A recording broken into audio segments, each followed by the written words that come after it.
Hi students, in the yesterday class we have discussed only 6 features of the developing nations, countries of the world. నిన్నటి క్లాస్లో మనము 6 లక్షణాలను గురించి చర్చించుకున్నాము. ఈరోజు మనము ఆ 7వ లక్షణం గురించి అంటే 7వ లక్షణం నుంచి 10వ లక్షణం వరకు అంటే 10 లక్షణాలు మీకు ఆల్రెడీ నేను డిస్కస్ చేశాను. But the people who are not able to read and write in any language come under illiteracy rate. We can calculate this illiteracy rate as 7 years above aged population by total population into rate. All the developing countries are facing the problem of high rate of illiteracy. అంటే ఈ అభివృద్ధి చెందుతున్న దేశాలలో నిరక్షరాస్యత rate అనేది ఎక్కువగా ఉన్నదని చెప్పుకోవచ్చు. Human development report 2018 సంవత్సరంలో ఇండియాకు 129వ ర్యాంకును ఇచ్చింది. The human development report in the year 2018 gave 129th position to India. Here in developing countries, female illiteracy rate more than male. అభివృద్ధి చెందుతున్న దేశాలలో మహిళల నిరక్షరాస్యత రేటు అనేది మహిళల నిరక్షరాస్యత రేటు ఎక్కువ. అంటే అక్షరాస్యత రేటుకు వచ్చే లోపలికి పురుషులు అత్యధికంగా అంటే పురుష అక్షరాస్యత రేటు ఎక్కువగా ఉండడం, మహిళల అక్షరాస్యత రేటు అనేది తక్కువగా నమోదవుతున్నది. Including India. As per 2011 census, భారతదేశంలో 2011 సంవత్సరంలో జనగణన అనేటటువంటి జరిగింది. ఆ లెక్కల ప్రకారము భారతదేశంలో 2011లో భారతదేశంలో లిటరసీ రేట్ అనేటటువంటి 74%గా నమోదు కాబడ్డది. అందులో పురుష అక్షరాస్యత రేటు 82%, మహిళా అక్షరాస్యత శాతం అనేది 25%గా నమోదబడింది. So in the year 2011 you can see the statistical data. The literacy rate of India is 74%. That male literacy is 5%, female literacy 5%. Statistics clearly reveals that developing countries, including in India, the female illiteracy rate is more than the male.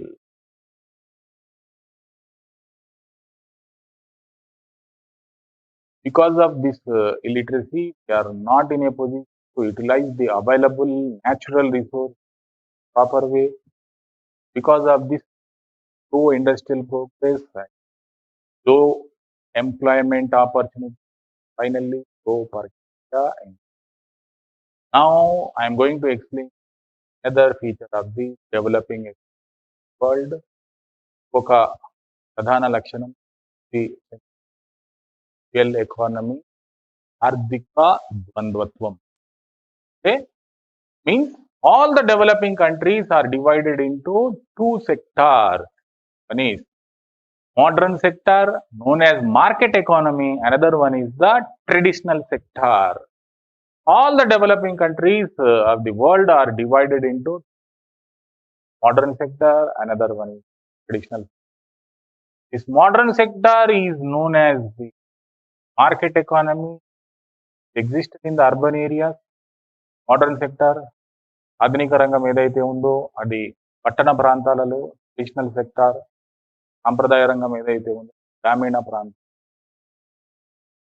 ఇంతేకాకుండా there is a financial dualism. In addition to this, there is a financial dualism in the developing countries.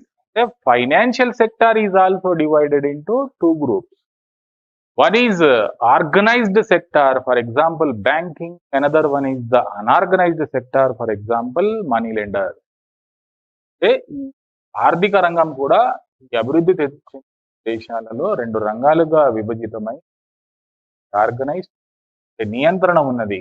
ఉదాహరణకి బ్యాంకులు, unorganised ఉదాహరణకి money lender, వడ్డీ వ్యాపారులు అంటారు కదా. We can control the monitor the organized sector. They may not apply the unfair means of practices, but whereas when it comes to unorganized, we cannot easily control the sector. So government may fail controlling the unorganized sector people. And if they practice unfair means.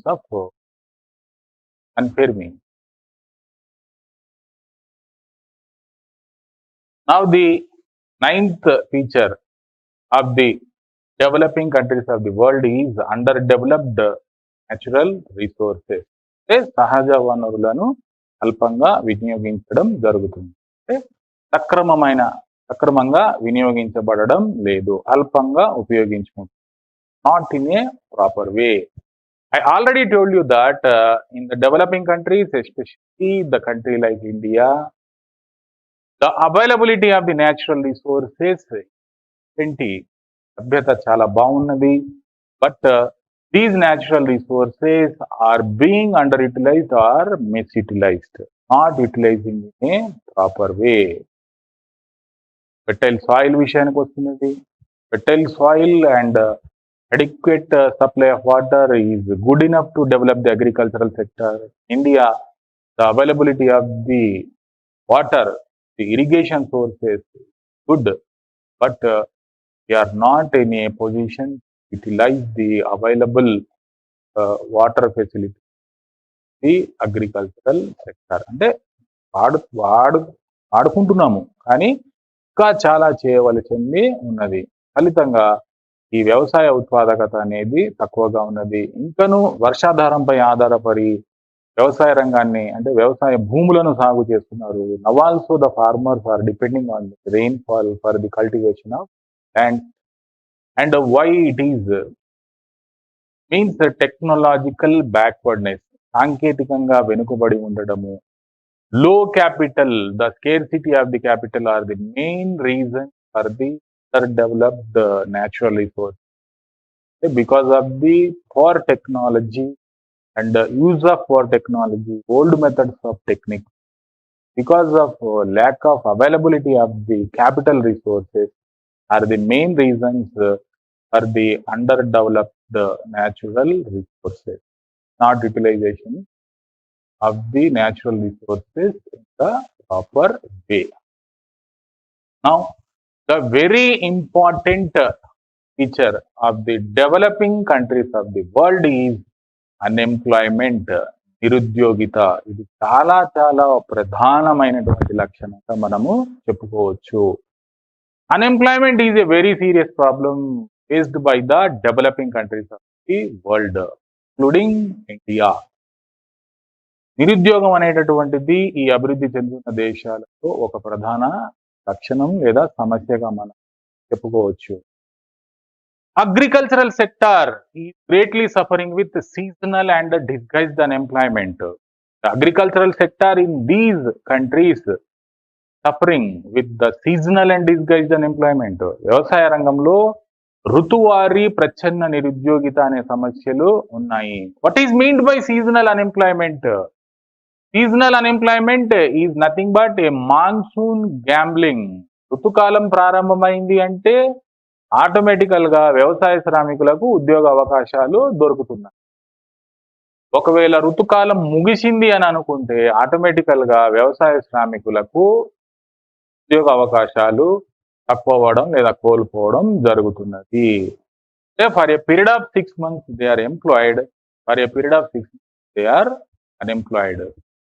Disguised unemployment is the another important problem facing by the agricultural sector. ప్రచ్ఛన్న నిరుద్యోగిత అనేది మరొక ప్రధాన సమస్య, వ్యవసాయ రంగంలో ఉన్నటువంటి ప్రధాన సమస్య అభివృద్ధి చెందిన దేశాలలో. Here what is meant by disguised unemployment means the marginal productivity of the agricultural labor is zero. More than required population is engaged in the agricultural sector. That additional labor or production is zero. అంటే అవసరానికి మించిన శ్రామికులు పనిచేయడం వల్ల ఈ extra labourer production ఏదైతే ఉందో అది. India is facing the problem of structural unemployment. The existing unemployment in India is structural. And moreover, it is open. Here, open means a person is educated, qualified, trained, and agreed to given wage rate, but there is no opportunity. ఆ ఉద్యోగం చేయడానికి కావలసినటువంటి అన్ని అర్హతలు ఉన్నాయి, కానీ వాడికి పని దొరకనటువంటి మనం ఇక్కడ ఓపెన్ గా చెప్పవచ్చు. అంటే బహిర్గతం, open. 11th 5-year plan estimated that 37 millions of the country population are unemployed. 11వ పంచవర్ష ప్రణాళిక భారతదేశంలో సుమారు 37 మిలియన్ల ప్రజలు నిరుద్యోగులుగా ఉన్నారు అని లెక్కించడం జరిగింది. So dear student, with this I have finished the all the characteristics of the developing countries. In addition to this, mass poverty is also the another important feature of the developing countries. అంటే అత్యధిక పేదరికం ఉన్నది, ముఖ్యంగా నిరపేక్ష పేదరికం, absolute poverty, the percentage of population who are not able to meet at least their basic needs, food, shelter and clothing, కనీస అవసరాలు కూడా తీర్చుకోలేనటువంటి ఉన్నటువంటి ప్రజలు అత్యధికంగా ఉన్నారు. అలానే ఈ దేశాలలో సాంఘిక వ్యవస్థ కూడా వెనుకబడి ఉన్నది. The social structure of the economy is divided into religion, caste, etc. And because of this also the economic development is not up to the mark. And also the lack of entrepreneurship, ఉద్యమిత్వ నైపుణ్యత, అంటే ప్రజల్లో నేను పారిశ్రామికంగా ఎదగాలని లేదా తనను తాను అభివృద్ధి పరచుకోవాలి అనే కోరిక ఒక బలంగా లేకపోవడం కూడా ఈ అభివృద్ధి చెందుతున్న దేశాల ప్రజలలో ఉన్నటువంటి మరొక లక్షణం. So with this I have finished all the characteristics of developing it. Thank you.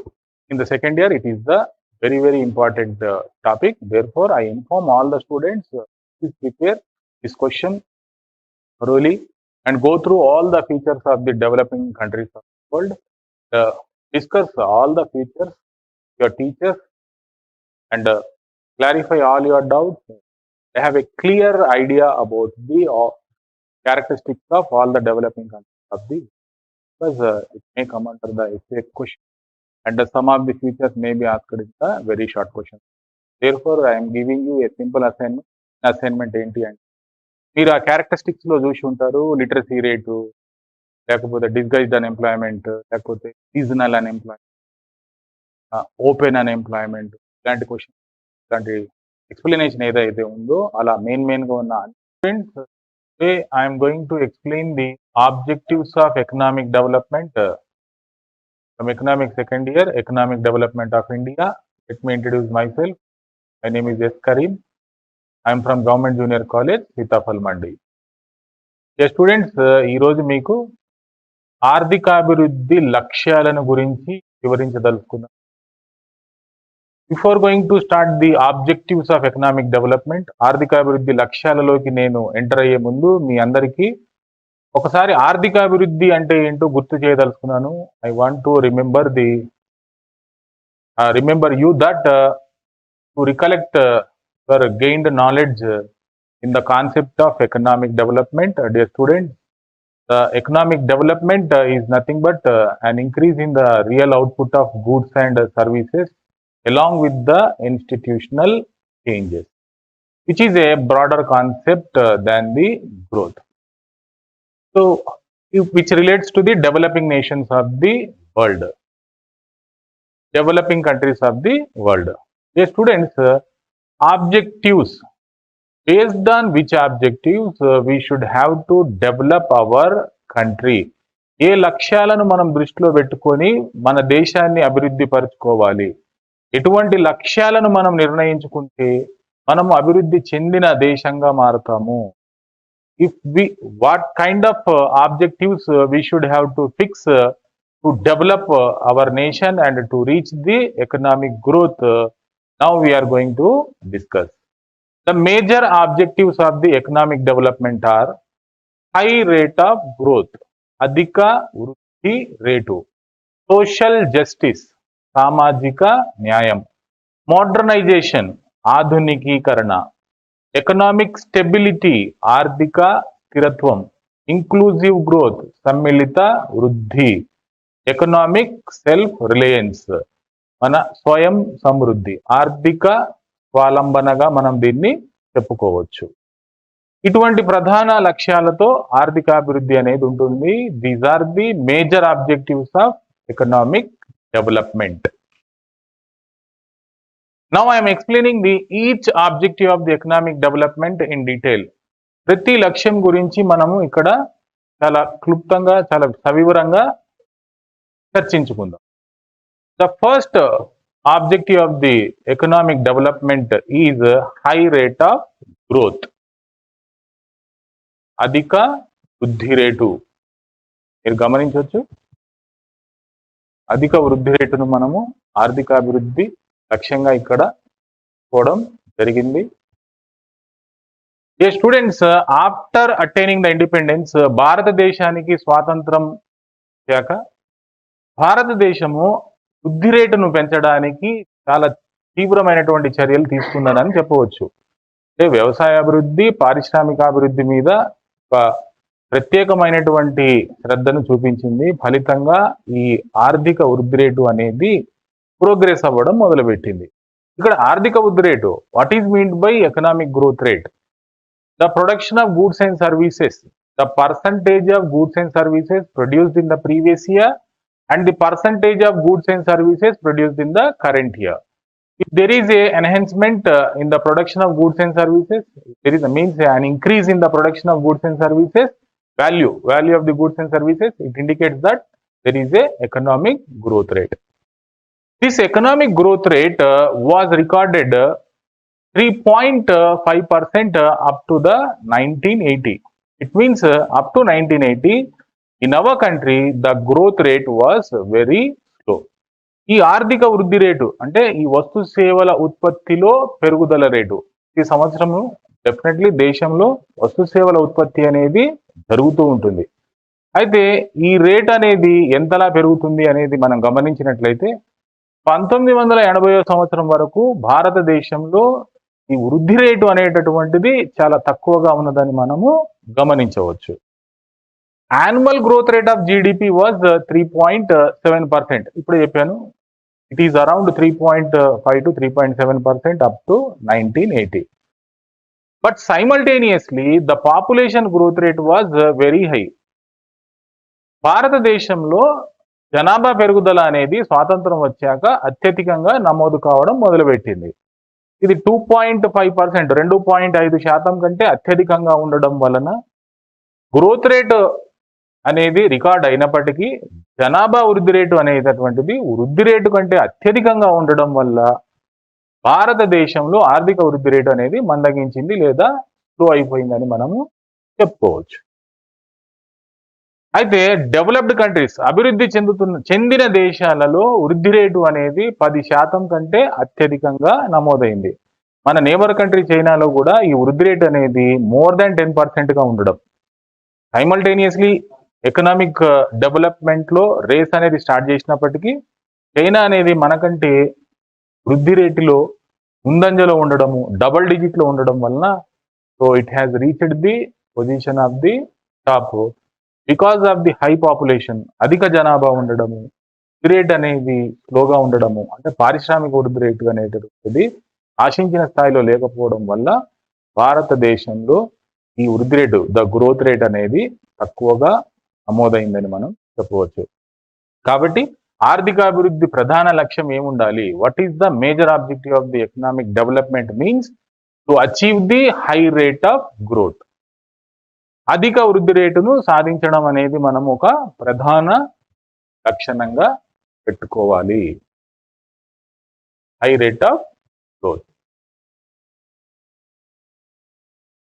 Now the second important objective of the economic development is self-reliance.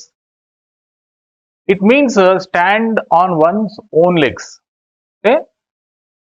మన అభివృద్ధిలో అంటే భారతదేశము ఆర్థిక అభివృద్ధి ప్రక్రియలో ఉన్నప్పుడు, ఈ అభివృద్ధి ప్రక్రియ కొనసాగిస్తున్నప్పుడు విదేశాలపై ఆధారపడి అభివృద్ధి కొనసాగించడం అనేది అంత కరెక్ట్ కాదు. Depending upon the foreign countries especially for food needs, ఆహార పదార్థాల కోసము విదేశాలపై కనుక మనం ఆధారపడి మన అభివృద్ధిని కొనసాగిస్తే మీరు అర్థం చేసుకోవచ్చు ఇది ఎప్పటికీ కరెక్ట్ కాదు.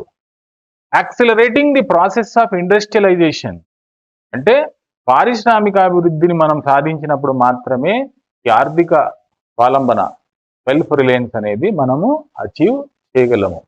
దీనికోసం ప్రత్యేకించి ఏం చేయాలి అంటే infrastructural development. For speed up the process of industrialisation we should have to develop the infrastructural facilities such as roads, power, communication, banking, etc. In addition to this, education and health also very important to achieve the self-reliance. అంటే విద్య ఆరోగ్యం కూడా self Reliance achieve చేయడంలో చాలా ప్రధాన పాత్రను పోషిస్తాయి. ఇంకా మూడవ లక్ష్యంగా the third objective of the economic development is social justice. సామాజిక న్యాయంగా మనము చెప్పుకోవచ్చు. What is meant by social justice? Equitable distribution of wealth and income. అంటే the national income of the country must be distributed equally among the country population. Then only the welfare is achieved. అంటే సంక్షేమం అనేది ఎప్పుడు సాధ్యపడుతుంది? దేశ సంపద అనేది దేశంలోని ప్రజలందరికీ సమానంగా పంపిణీ జరిగినప్పుడు మాత్రమే. కాబట్టి ఈ social justice one of the important objective of the economic development.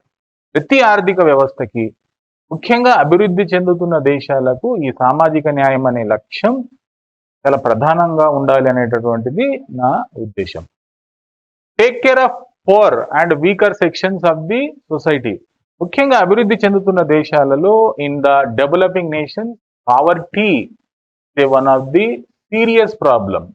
So definitely a country should take care the poor sections of the society. then only the economic development will be speed up. పేద ప్రజలను ఆర్థిక అభివృద్ధిలో వాళ్ళని భాగస్వామ్యులను చేసినప్పుడు మాత్రమే ఆర్థిక అభివృద్ధి ప్రక్రియ అనేటటువంటిది చాలా స్పీడ్గా ముందుకి కొనసాగింపబడుతుంది. Removal of regional disparities. అంటే దేశంలో మరొక ప్రధాన సమస్య ఏంటి అంటే ప్రాంతీయ అసమానతలు అనేటటువంటివి అత్యధికంగా ఉండడం. మీరు గమనించవచ్చు, భారతదేశంలో రాష్ట్రాల కలయిక ఉన్నది. ప్రతి రాష్ట్రంలో జిల్లాలు ఉన్నాయి, ప్రతి జిల్లాలో మండలాలు ఉన్నాయి, అలానే యూనియన్ టెరిటరీస్ కూడా ఉన్నాయి.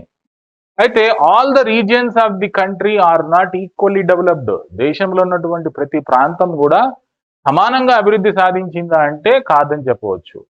Some of the areas are well developed, industrially well developed with good infrastructural facilities. మంచి అవస్థాపన సదుపాయాలతో పారిశ్రామికంగా కొన్ని ప్రాంతాలు ముందంజలో ఉన్నాయని చెప్పవచ్చు. మరికొన్ని ప్రాంతాలు పారిశ్రామికంగా ముందడుగు లేదు, అవస్థాపన సదుపాయాల కొరత కూడా ఉన్నది. So that it is one of the serious problem facing by the developing countries of the world. ప్రాంతీయ అసమానతలు కనుక ఉంటే ఆర్థికాభివృద్ధి ప్రక్రియను వేగవంతం చేయడం అనేది అంత సులభం అయితే కాదు.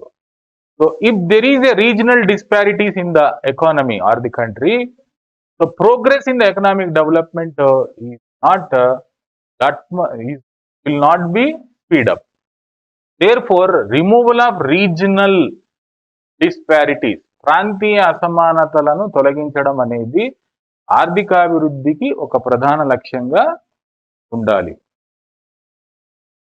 Improving the conditions of the backward section of people. నేను ఇప్పుడే చెప్పాను, అభివృద్ధి చెందుతున్న దేశాలలో poor people, unemployed people, illiterate peoples are very high. నిరక్షరాస్యత గల ప్రజల శాతం ఎక్కువగా ఉన్నది, పేదరికం ఎక్కువగా ఉన్నది, ఉద్యోగం ఎక్కువగా ఉన్నది. కాబట్టి ఎస్పెషల్లీ ఇది బ్యాక్వర్డ్ సెక్షన్ పీపుల్, అణగారిన ప్రజల మీద ఎక్కువ ప్రభావితం చూపిస్తాయి. కాబట్టి ఆర్థిక అభివృద్ధిని సాధించేటప్పుడు వెనుకబడిన వర్గాల ప్రజలను ప్రత్యేక దృష్టితో చూసి వాళ్ళని అభివృద్ధి మార్గంలోకి తీసుకురాగలిగితే సామాజిక న్యాయంతో పాటు ఆర్థిక అభివృద్ధి ప్రక్రియ అనేది వేగవంతమైంది. If we develop the backward section of people, especially poor people, if we provide all the amenities and facilities to the backward section of people, definitely the social justice will be provided to those people. Then the process of economic development will be speed up. Otherwise, the process of economic development will be down. Now, the another objective of the economic development is modernization, ఆధునికీకరణ.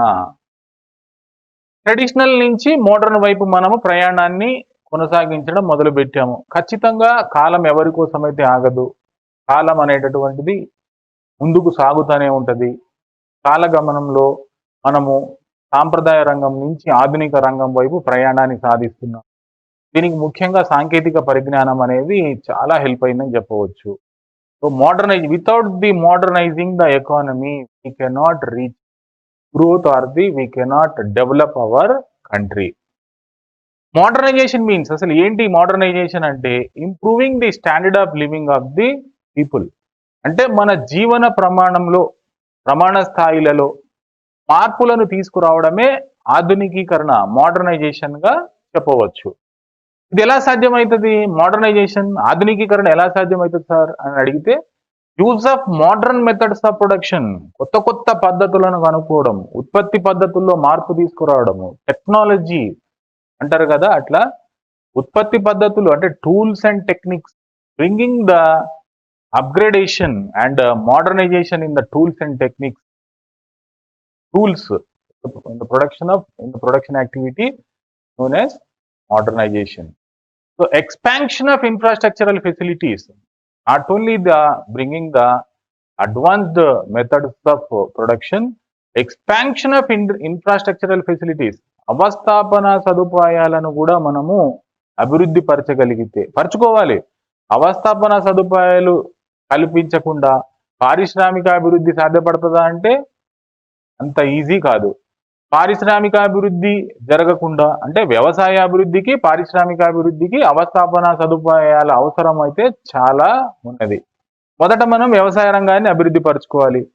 దేశంలోని ప్రజలందరికీ కావలసినటువంటి food needs ఏదైతే ఉంటాయో అవి మనం provide చేయాలి. ఇంకా మనము మన ఫుడ్ నీడ్స్ ని సాటిస్ఫై చేసుకోవడమే కాకుండా విదేశాలకి మన గూడ్స్ ని ఎక్స్పోర్ట్ చేసుకోగలగాలి. అంటే after the complete development of the agricultural sector we should have to focus on industrial sector. If the industrial progress is there, it leads to the creation of employment opportunities. ఉద్యోగ అవకాశాల కల్పన అనేటటువంటిది జరిగిద్ది. ఉద్యోగ అవకాశాలు కల్పన జరుగుతున్నది అంటే పేదరికం తగ్గిపోతున్నది అని అర్థం. For this we should have to take the help of the technology. సాంకేతిక పరిజ్ఞానాన్ని వాడుకొని మనము ఆధునికీకరణ అనేటటువంటి ఆర్థికాభివృద్ధి లక్ష్యాన్ని త్వరితగతిన సాధించవచ్చు. We can faster the process of economic development and we can achieve the objective of modernisation with the help of technology. Now, another important objective of the economic development is economic stability. ఆర్థిక స్థిరత్వం అనేటటువంటిది ఉండాలి. మీరు చూస్తున్నారు ద్రవ్యోల్బణం కారణంగా ఆర్థిక స్థిరత్వం అనేది ఎలా మారిపోతున్నదో. ఆర్థిక స్థిరత్వం if there is no economic stability, there is a great fluctuations in the life of the individual. అంటే మన జీవన స్థితిగతులు అనేవి ఎంతలా మారిపోతాయో ఈ ఆర్థిక స్థిరత్వం అనేది లేకపోతే మనము మన డైలీ లైఫ్ ని గమనించవచ్చు. Full employment conditions in the economy అంటే దేశంలోని విద్యావంతులైన ప్రజలందరికీ అంటే అసలు ఒక వ్యక్తి యొక్క ప్రధాన లక్ష్యం ఏంటి? What is the major objective of the individual? To get the employment, then after to become a good citizen, to add the country's economic development process. అంటే దేశ ఆర్థిక అభివృద్ధిలో నేను భాగస్వామ్యం కావాలి, దీనికోసం నేను ఒక విద్యావంతుడు కావాలి, మంచి సిటిజన్గా ఉండాలి, అలానే ఆర్థిక అభివృద్ధిలో నా శక్తి సామర్థ్యాలన్నీ ఉపయోగించబడాలి అనేటటువంటిది ఒక ఇండివిజువల్ యొక్క లక్ష్యం.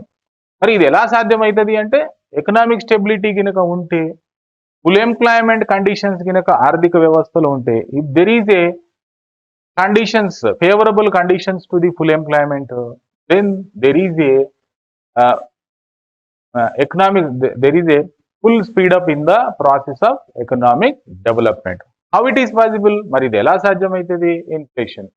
అంటే inflation is nothing but a continuous hike in the prices of the goods and services. Because of the inflation, ఈ ధరలు ఎప్పుడైతే నిరవధికంగా పెరుగుతాయో our standard of living will be decreased. Will greatly affect the poor and middle class sections of the country. Self reliant growth ఇంతకు ముందే అనుకుంటున్నాం, మన కాళ్ళ మీద మనము